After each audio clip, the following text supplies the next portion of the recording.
ہم سب کو ایک ہی چیز کی تلاش رہتی ہے، دل کا سکون۔ لیکن سوال یہ ہے کہ حقیقی دائمی سکون آخر ملتا کہاں سے ہے؟ آئیے آج ایک بہت ہی خوبصورت تحریر کی روشنی میں اس گہرے روحانی سوال کا جواب ڈھونڈتے ہیں جو ہمیں اندرونی سکون کا راستہ دکھاتی ہے۔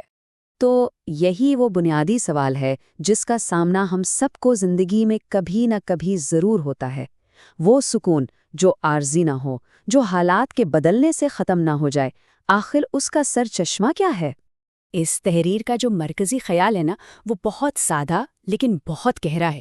حقیقی سکون کوئی باہر سے حاصل کرنے والی چیز ہے ہی نہیں، بلکہ یہ ایک اندرونی کیفیت کا نام ہے، اور اسے باہر کی دنیا میں تلاش کرنا یہی ہماری سب سے بڑی غلطی ہے۔ اچھا، تو آئیے ذرا اس مسئلے کو سمجھتے ہیں۔ یہ تحریر ہمیں بتاتی ہے کہ اکثر جن چیزوں کے پیچھے لوگ اپنی پوری زندگیاں لگا دیتے ہیں، وہ انہیں وہ سکون دے ہی نہیں پاتی جس کی انہیں اصل میں تلاش ہوتی ہے۔ تو پھر وہ کون سی چیزیں ہیں جنہیں ہم غلطی سے سکون کا ذریعہ سمجھ بیٹھتے ہیں؟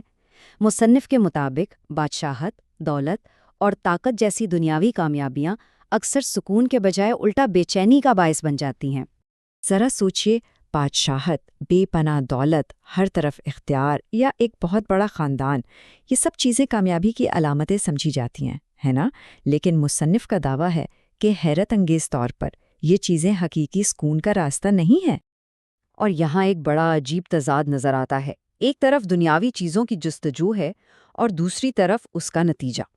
مصنف کے مطابق دولت کی خواہش بے چینی لاتی ہے اور طاقت اور مرتبہ بے سکونی کا سبب بنتا ہے۔ یہاں ایک بہت ہی گہری بات کی گئی ہے۔ یہ ایک عجیب پیراڈاکس ہے کہ انسان دولت حاصل کرنے کے لیے بھی پریشان رہتا ہے، اور جب وہ مل جاتی ہے نا، تو پھر اس کی وجہ سے بھی پریشان ہو جاتا ہے۔ تو اس ساری بے سکونی کی اصل وجہ کیا ہے؟ مصنف کے مطابق اس کی جڑ ایمان یعنی دین پر مبنی زندگی کی کمی میں ہے۔ یہاں جو ایک کلیدی تصور ہے وہ دین کا ہے۔ تحریر کے مطابق یہ صرف چند عبادات کا نام نہیں، بلکہ اللہ کی اطاعت میں گزاری جانے والی ایک مکمل زندگی کا نام ہے، اور حقیقی سکون اسی میں چھپا ہوا ہے۔ مصنف زندگی کے مقصد کو اس ایک جملے میں سمیٹ دیتے ہیں: یہ دنیا عمل کرنے کی جگہ ہے، آخرت جزا کا گھر ہے۔ یعنی یہاں ہمارے ہر عمل کے نتائج بن رہے ہیں جن کا صلہ ہمیں بعد میں ملنا ہے۔ یعنی عمل اور رد عمل کا ایک بالکل واضح قانون ہے۔ اگر اعمال اچھے ہوں گے تو آسمان سے فیصلے بھی اچھے اور فائدے والے آئیں گے، لیکن اگر زمین پر اللہ کی نافرمانی ہوگی تو نہ صرف آخرت بلکہ دنیا بھی بگڑ جائے گی۔ زندگی کی گاڑی کا کوئی ریورس گیئر نہیں ہوتا، یہ صرف ایک ہی سمت میں چلتی ہے۔ مطلب یہ ہے کہ جب حساب کتاب کا وقت آئے گا تو واپس آ کر اپنے اعمال کو ٹھیک کرنے کا کوئی موقع نہیں ملے گا۔ تو اگر زندگی کی گاڑی ریورس نہیں ہو سکتی تو کیا کوئی راستہ نہیں بچا؟ مصنف کہتے ہیں نہیں، راستہ ہے، اور وہ ہے اطاعت کا راستہ، توبہ اور ایمان کی طرف واپسی کا راستہ۔ معافی مانگنے اور اپنی اصلاح کرنے کا دروازہ ابھی کھلا ہے، لیکن یہ ہمیشہ کھلا نہیں رہے گا۔ موت کا وقت آنے پر یہ مہلت ختم ہو جائے گی۔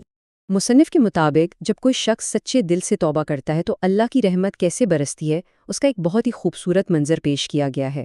اللہ فرشتوں کو آسمانوں پر چراغاں کرنے کا حکم دیتا ہے کیونکہ اس کے بندے نے اس سے صلح کر لی ہے، اور پھر زمین والوں کے دلوں میں بھی اس شخص کی عزت ڈال دی جاتی ہے۔